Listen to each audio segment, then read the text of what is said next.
नमस्कार, भारत की बात में आपका स्वागत है। मैं हूं रोहित सिंह सावंत और आप देख रहे हैं भारत की बात। भारत का हूं, भारत की बात करता हूं। बिहार में पीएम मोदी की 2 जनसभाओं के मंच पर सीएम नीतीश कुमार नहीं दिख रहे। ऐसे में कई बड़े सवाल उठ रहे हैं कि आखिरकार ऐसा क्यों हो रहा है। इसके बारे में मैं आपको बताऊंगा, साथ ही साथ यह भी बताऊंगा कि अखिलेश यादव और राहुल गांधी ने आज एक साझा प्रेस कॉन्फ्रेंस की। इस साझा प्रेस कॉन्फ्रेंस से क्या संदेश देने की कोशिश दोनों नेताओं ने की, यह भी मैं आपको बताऊंगा। देखिए, नीतीश कुमार की अगर बात करें तो प्रधानमंत्री मोदी की और अगर बात करें, दोनों नेता रैलियां कर रहे हैं, लेकिन रैलियों से अचानक गायब हो गए हैं नीतीश। क्या पीएम मोदी नीतीश कुमार के साथ मंच साझा नहीं करना चाहते, या फिर जेडीयू भी अब मोदी भरोसे है, या बात कुछ और है? विस्तार से मैं आपको बताऊंगा। बात राजनीतिक जुबान की भी होगी जो चुनाव आने पर बेलगाम होने लगती है। बिहार के डिप्टी सीएम सम्राट चौधरी के बाद ममता बनर्जी और रामगोपाल यादव ने ऐसा क्या कह दिया जिस पर बवाल हो गया, यह भी मैं आपको बताऊंगा। और बात करेंगे अमरावती से बीजेपी प्रत्याशी नवनीत राणा की, जिनका मोदी लहर पर दिया गया एक वायरल बयान सुर्खियों में है। नवनीत राणा ने विवाद के बाद क्या सफाई दी, यह भी आपको विस्तार से बताऊंगा। लेकिन सबसे पहले बात अखिलेश यादव और राहुल के डबल अटैक की। यूपी में पहले चरण के प्रचार के आखिरी दिन आज अखिलेश यादव और राहुल गांधी ने मिलकर बीजेपी पर हमला बोला। दोनों नेताओं ने गाजियाबाद में साझा प्रेस कॉन्फ्रेंस की। अखिलेश यादव ने कहा कि इंडिया गठबंधन गाजियाबाद से गाजीपुर तक एनडीए का सफाया कर देगा, तो राहुल ने दावा किया कि बीजेपी को सिर्फ 150 सीटें मिलेंगी। राहुल ने अमेठी सीट से चुनाव लड़ने पर भी बड़ा सिग्नल दिया है।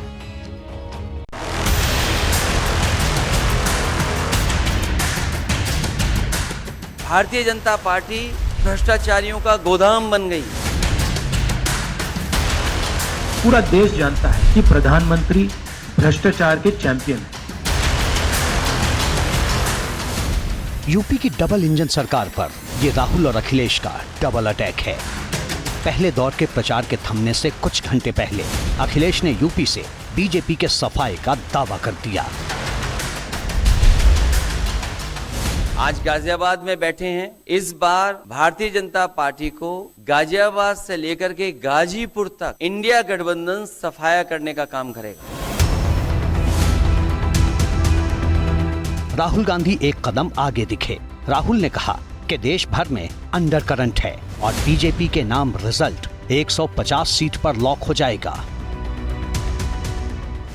मैं सीट्स का प्रेडिक्शन तो नहीं करता हूं, जनरल बात कह सकता हूं। बीजेपी को मुझे लग रहा था 15-20 दिन पहले 180 तक जाएंगे, अब मुझे लग रहा है 150 तक जाएंगे। हर स्टेट में हमें रिपोर्ट मिल रही है कि हमारा चुनाव इंप्रूव कर रहा है और अंडर करंट है। अखिलेश और राहुल पश्चिमी यूपी की जमीन पर थे और इंडिया गठबंधन के नेताओं ने पश्चिमी यूपी की लड़ाई को टर्निंग पॉइंट करार दे डाला। पहले चरण का चुनाव उत्तर प्रदेश का होने जा रहा है और जो पश्चिम से हवा चल रही है वो पूरे के पूरे उत्तर प्रदेश और देश के माहौल को बदलने जा रही है। गठबंधन की बात है, यूपी गठबंधन की बात है, बड़ा पावरफुल गठबंधन है। बहुत अच्छा परफॉर्मेंस होगा हमारा उत्तर प्रदेश में। राहुल से 2 टूक सवाल पूछा गया कि क्या वो अमेठी से चुनाव लड़ेंगे। राहुल ने न सीधा जवाब दिया और न ही इस संभावना को नकारा। अमेठी के बाद कांग्रेस का डिसीजन है, जो भी मुझे ऑर्डर मिलेगा मैं वो करूंगा। हमारी पार्टी में सीसी मीटिंग्स में ये डिसीजन लिए जाते हैं। एक दिन पहले जयराम रमेश ने भी यही बात दोहराई थी। इसे अमेठी में राहुल की उम्मीदवारी का चैप्टर अब तक खुला होने का सिग्नल माना जा रहा है। उधर बीजेपी इंडिया गठबंधन की तरफ से किए गए डबल अटैक का हिसाब बराबर करती नजर आई। वो और उनकी दुनिया एक अलग ही है। कांग्रेस की हमें कोई परवाह ही नहीं है। भारतीय जनता पार्टी 400 पार कर रही है। अमेठी में 5वें चरण में 20 मई को वोटिंग होनी है। उससे पहले 26 अप्रैल को वायनाड में मतदान हो जाएगा। राहुल इस वक्त इसी सीट से उम्मीदवार हैं। इस बात की अटकलें तेज हैं कि वायनाड में वोटिंग के बाद राहुल अमेठी से पर्चा भर सकते हैं।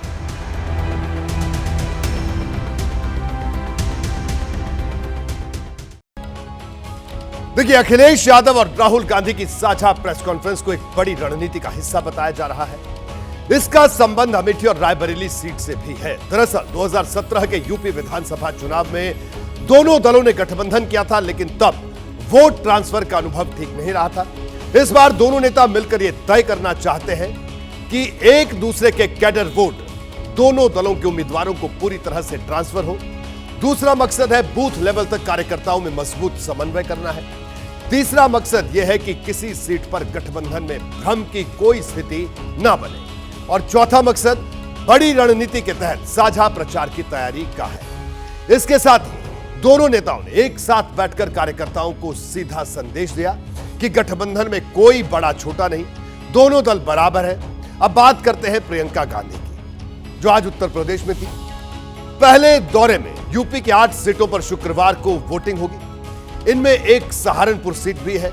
यहां चुनाव प्रचार के आखिरी दिन प्रियंका गांधी वाड्रा ने रोड शो किया। इंडिया गठबंधन के प्रत्याशी इमरान मसूद के समर्थन में किए गए रोड शो के दौरान प्रियंका ने बार बार शक्ति शब्द का जिक्र किया, राम और रावण के युद्ध की चर्चा की। इसके बाद उन्होंने राहुल की तर्ज पर अपना ओपिनियन पोल भी जारी कर दिया। प्रियंका ने कहा कि बीजेपी को सिर्फ 180 सीटें मिलेंगी। ये राहुल की तरफ से किए गए दावे से 30 सीटें ज्यादा है।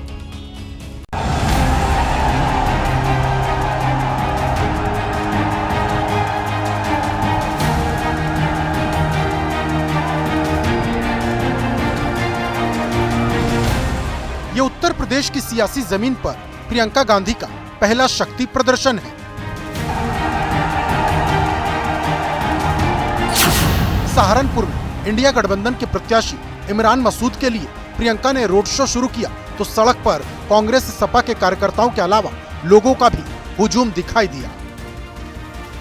54 मिनट के इस रोड शो में इमरान मसूद के साथ प्रियंका गांधी गाड़ी के ऊपर बैठी रही। कई जगहों पर समर्थकों ने फूलों की बारिश की। प्रियंका ने लोगों को सत्य और सत्ता के उपासक के बीच का अंतर बताया। आज को जो इस देश में सत्ता में बैठे हैं वो माता के उपासक नहीं है, वो सत्य के उपासक नहीं है, वो सत्ता के उपासक हैं। सत्ता के लिए बड़े बड़े उद्योगपतियों को इतना पैसा दिलवाएंगे, इतनी शौहरत दिलवाएंगे, इस देश की सारी संपत्ति दिलवाएंगे ताकि वो सत्ता में रह पाए। ये इस देश की परंपरा नहीं है। सहारनपुर में गठबंधन के प्रत्याशी भले मुस्लिम समुदाय से आते हैं, लेकिन प्रियंका ने अपने संबोधन में कई बार रामनवमी का जिक्र किया। भगवान राम को सत्य के लिए लड़ने वाला बताया। साथ ही प्रियंका गांधी ने वाल्मीकि रामायण का एक किस्सा भी सुनाया, जिसमें भगवान राम थे, युद्ध भूमि थी, रावण भी था और माता की शक्ति भी थी।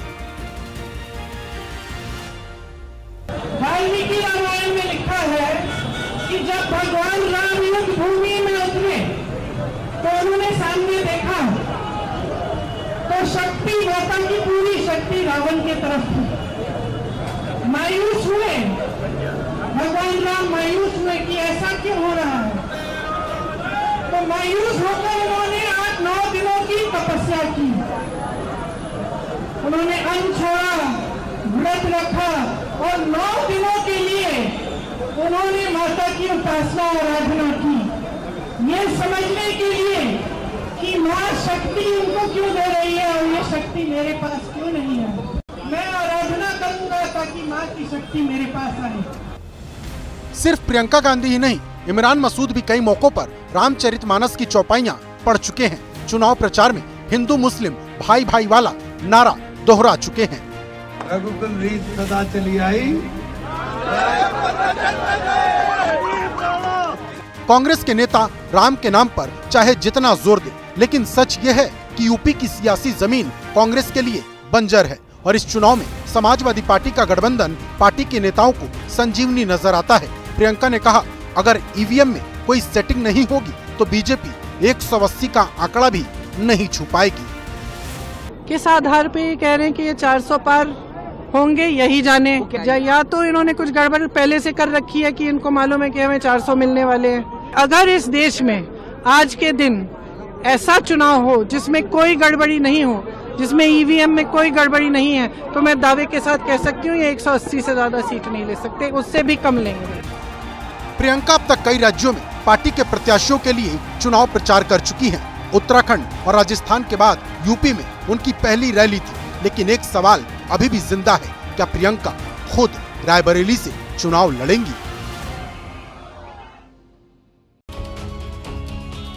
देखिए, विधानसभा चुनाव में करारी हार के बाद प्रियंका यूपी से गायब थी। अब वो वापस लौटी है तो कार्यकर्ताओं में उम्मीद भी जगी है। सवाल यह है कि प्रियंका ने यूपी में एंट्री के लिए सहारनपुर को ही क्यों चुना? दरअसल यूपी में कांग्रेस को जिन सीटों पर सबसे ज्यादा उम्मीद है उसमें सहारनपुर भी एक है। यहां के कुछ समीकरण मैं आपको बताता हूं जिससे तस्वीर कुछ हद तक साफ होगी। कांग्रेस के लिए यहां सबसे मजबूत कड़ी इमरान मसूद हैं, जिन्होंने राजनीति में घाट घाट का पानी पिया है और करीब 20 साल से सियासत कर रहे हैं। 2006 में वो सहारनपुर से नगर पालिका परिषद के चेयरमैन बने थे। इसके बाद 2007 में विधानसभा चुनाव हुए तो निर्दलीय लड़कर मुजफ्फराबाद से विधायक भी बने। हालांकि इसके बाद उन्होंने 4 बार विधानसभा और लोकसभा का चुनाव लड़ा, लेकिन हार गए।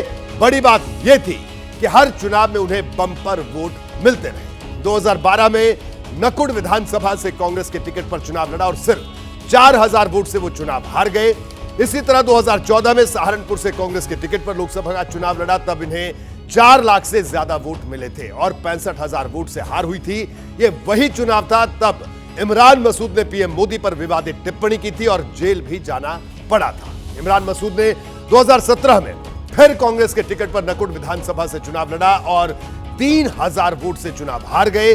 पिछली बार 2019 में भी इन्होंने कांग्रेस के टिकट पर सहारनपुर से लोकसभा का चुनाव लड़ा और सपा बसपा के गठबंधन के बावजूद 2 लाख से ज्यादा वोट मिले और बीएसपी ने यह सीट जीत ली थी। इमरान मसूद 2022 विधानसभा चुनाव के वक्त समाजवादी पार्टी में चले गए थे, लेकिन उन्हें टिकट नहीं दिया गया। सपा छोड़कर बसपा में शामिल हुए, लेकिन ज्यादा दिनों तक वहां भी नहीं रुके। अब फिर लौटकर कांग्रेस में शामिल हो गए हैं और पहली बार संसद पहुंचने का रास्ता तैयार करने में वो जुटे हैं। खैर, ये तो बात हुई यूपी की। बढ़ते आगे और अब बात करते हैं बिहार की। देखिए, अब की बार कहां है नीतीश कुमार, यह बड़ा सवाल है। सियासी मजबूरी या रणनीतिक दूरी, यह दूसरा बड़ा सवाल है। बिहार में पीएम मोदी की 2 जनसभाओं के मंच पर सीएम नीतीश नहीं दिखे तो अटकलों का बाजार गर्म हो गया। जमुई और नवादा में नीतीश कुमार पीएम मोदी के साथ नजर आए, लेकिन इसके बाद पूर्णिया और गया की रैली में पीएम मोदी के मंच पर नीतीश नहीं थे। अब आरजेडी इसको लेकर तीखा तंज कर रही है और सियासी गलियारे में कई तरह के कयास लगाए जा रहे हैं।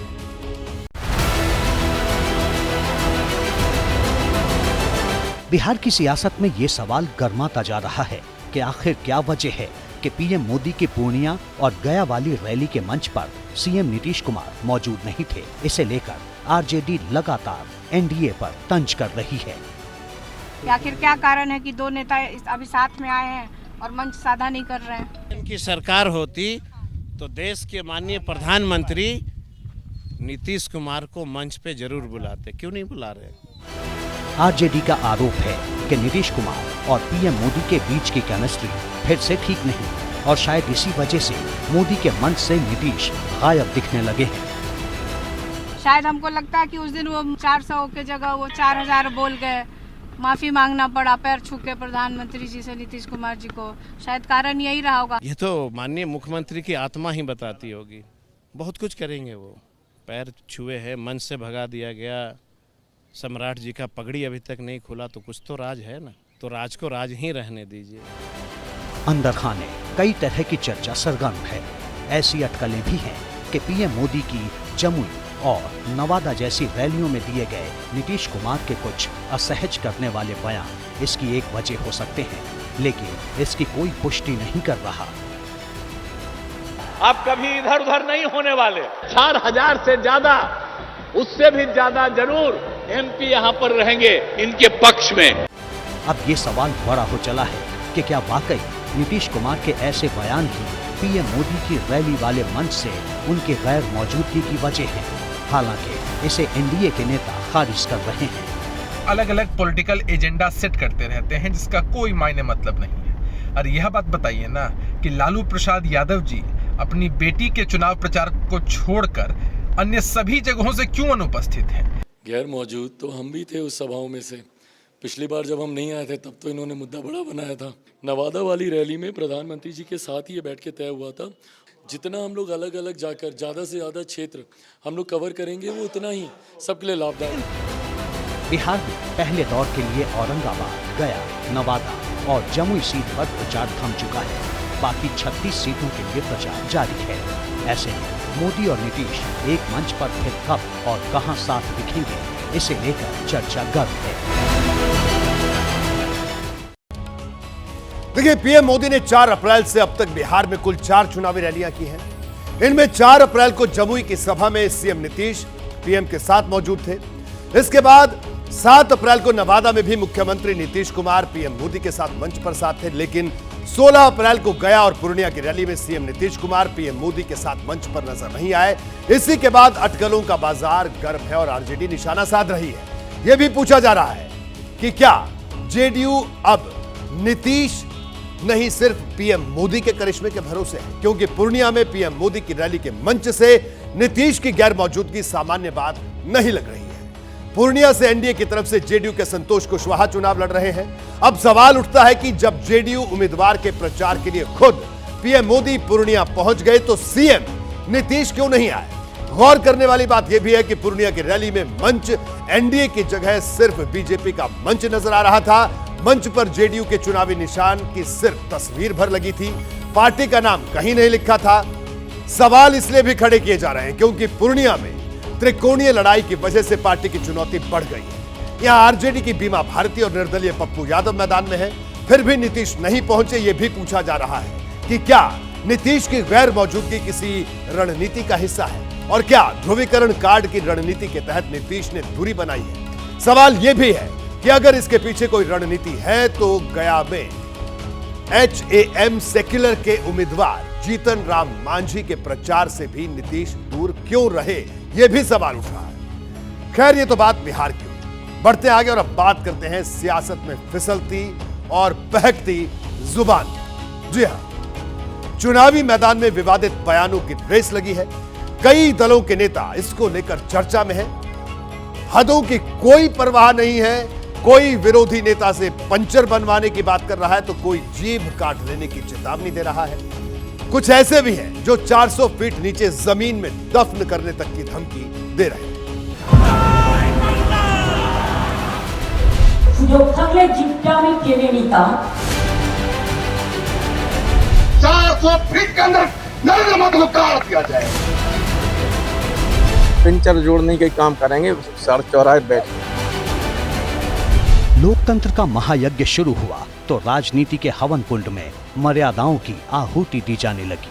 विरोधियों की जीभ काटने से लेकर जमीन में गाड़ने और पंचर जोड़ने के लिए चौराहे पर बिठाने तक के बयान सामने आने लगे।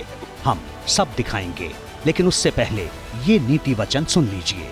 राजनीति में हमेशा लोगों को बहुत सोच समझ के बात करनी चाहिए। लेकिन अखिलेश यादव के चाचा राम गोपाल यादव को ये बात यूपी के डिप्टी सीएम केशव प्रसाद मौर्य पर चुनावी चोट करते वक्त याद नहीं रही।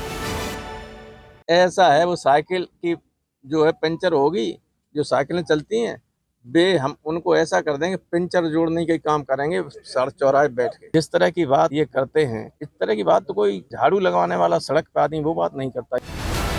रामगोपाल यादव की पहचान तोल कर बोलने वाले नेता की रही है। वो खुद लंबे समय से राज्यसभा के सदस्य हैं और इस बार उनके बेटे अक्षय यादव फिरोजाबाद सीट से चुनाव लड़ रहे हैं।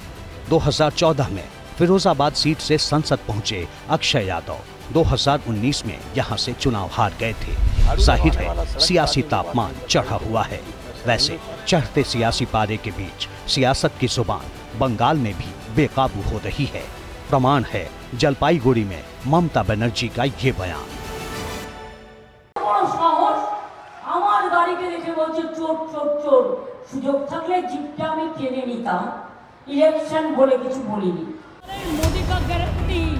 ममता बनर्जी बीजेपी कार्यकर्ताओं पर बदसलूकी का इल्जाम लगा रही थी, लेकिन बीजेपी ने मुख्यमंत्री के कुछ शब्द पकड़े और उन्हें मुद्दा बनाकर बैठ गई। बीजेपी के बंगाल सह प्रभारी अमित मालवीय ने एक्स पर पोस्ट किया। ये चौंकाने वाली बात है कि बंगाल की मुख्यमंत्री ममता बनर्जी उन लोगों के खिलाफ हिंसा की बात कह रही हैं जो उन्हें आईना दिखाते हैं। राजनीति में वार पलटवार होते रहते हैं, लेकिन जुबान की ये जंग झारखंड पहुंचते पहुंचते जमीन में गाड़ देने की धमकी में बदल गई। शिबू सोरेन की पार्टी झारखंड मुक्ति मोर्चा के नेता नजरुल इस्लाम को सुन लीजिए। उसने नारा दिया कि हम 400 के पार जाएंगे। 400 के 400 सीट नहीं, 400 फीट के अंदर नरेंद्र मोदी को गाड़ दिया जाएगा। बाद में मामले ने तूल पकड़ा तो झारखंड मुक्ति मोर्चा के नेता ने माफी मांग ली।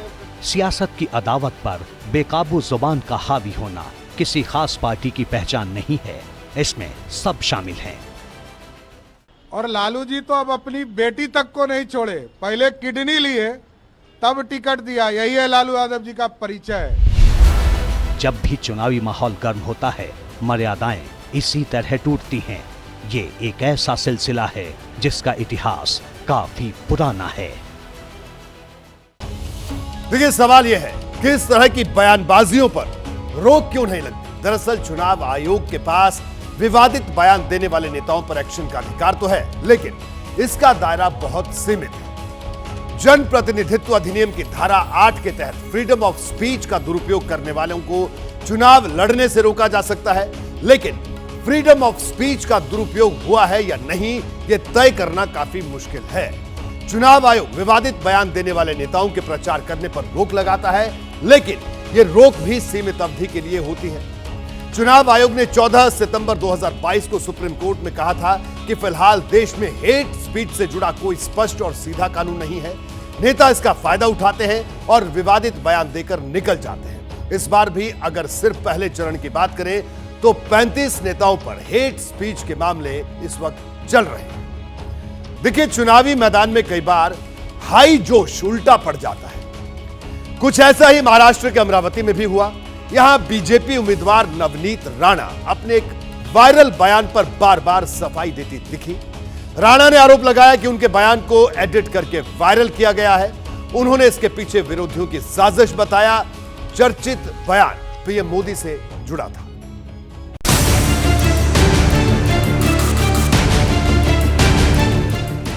जर कोणी फुग्यात राहत असाल की मोदीजीची हवा आहे तर गोष्टी लक्षात ठेवा। 2019 मध्ये एक निर्दलीय, एक इंडिपेंडेंट खासदार निवडून आली होती। एवढी मोठी यंत्रणा असूनही सुद्धा इसे नवनीत राणा का आत्मविश्वास कहें या फिर सियासत का घमंड, क्योंकि नवनीत राणा भले ही इस चुनाव में बीजेपी के सिंबल पर महाराष्ट्र के अमरावती से प्रत्याशी हैं, लेकिन उन्हें मोदी लहर पर उतना भरोसा नहीं जितना खुद पर और अपने कार्यकर्ताओं पर है। सुनिए। त्याच्यापेक्षा भारी पद्धतीने की 12 चे 8 पर्यंत आपला जेवढा मतदान आहे ते सगळं बूथवर गेलं पाहिजे आणि सगळं मतदान झालं पाहिजे। त्या पद्धतीने आपण काम केलं पाहिजे। जर कोणी फुग्यात राहत असाल की मोदीजीची हवा आहे तर गोष्टी लक्षात ठेवा। 2019 मध्ये एक निर्दलीय, एक इंडिपेंडेंट खासदार निवडून आली होती। एवढी मोठी यंत्रणा असूनही सुद्धा मंच चुनावी था, सामने समर्थक थे और बोलते बोलते नवनीत राणा ऐसे बह गए मानो 2024 का नहीं 2019 का चुनाव लड़ रही हूँ। उनके बयान को विरोधियों ने हथियार बनाया, मोदी लहर पर सवाल उठाया और मामला गड़बड़ होता देख नवनीत राणा एक बार फिर कैमरे के सामने आ गए। एक रात पहले जो उन्होंने खुद बोला था उसको विरोधियों की साजिश बता दिया, बयान को एडिट करने का आरोप लगाया, मोदी लहर के गुण गाने लगे। ज्या पद्धतीने मीडियामध्ये काही गोष्टी एडिट करून विरोधकांकडनं जे बातमी उलट दाखवण्याचे जे प्रयत्न करत आहे, पूर्ण देशामध्ये कोणताही ऑपोजिशन व्यक्ती त्यांच्या समोर नाही आणि अब की बार 400 पार। राजनीति में कुछ भी स्थिर नहीं होता। कभी पार्टी के सिंबल पर हार मिलती है तो कभी निर्दलीय लड़कर भी प्रत्याशी जीत जाता है। इसे नवनीत राणा से बेहतर भला कौन समझता होगा। 2014 के लोकसभा चुनाव में एनसीपी के सिंबल पर लड़कर नवनीत राणा चुनाव हार गई थी। अब इसे मोदी लहर कहिए या कुछ और, तब बीजेपी के साथ गठबंधन वाली शिवसेना ने अमरावती सीट जीत ली थी। हालांकि 2019 के लोकसभा चुनाव में नवनीत राणा चुनाव जीत गई। इस चुनाव में कहने को तो वो निर्दलीय थी, लेकिन एनसीपी ने उनका समर्थन किया था, जिसका बड़ा फायदा मिला।